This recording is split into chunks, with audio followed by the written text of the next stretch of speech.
تفاصيل النشرة: أدانت مصر بشدة واستنكرت تصريحات رئيس الوزراء التركي رجب طيب أردوغان، والتي تطاول فيها على فضيلة الإمام الأكبر شيخ الأزهر الشريف. وفي هذا الإطار يقوم المستشار الإعلامي لرئيس الجمهورية المؤقت أحمد المسلماني بزيارة غدا إلى شيخ الأزهر الشريف دكتور أحمد الطيب. وقال المسلماني في وقت سابق اليوم إن رئيس الوزراء التركي رجب طيب أردوغان أسير للانقلابات العسكرية في بلاده. وتعليقا على مواقف رئيس الحكومة التركية الأخيرة إزاء مصر، قال المسلماني إن أردوغان لا يريد أن يعرف أن هناك مصطلح جديد اسمه الثورة.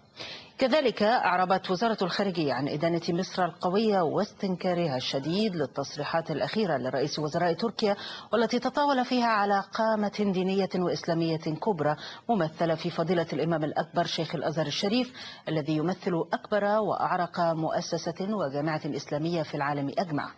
وأكدت الخارجية في بيان لها أن ذلك المسلك يمثل تماديا وتطاولا ليس فقط في حق مصر، وإنما أيضا في حق المسلمين في كافة بقاع الأرض، ويتجاوز كافة الحدود بتطاوله على الأزهر الشريف وإمامه الأكبر، وهو أمر مستهجن ومرفوض جملة وتفصيلا.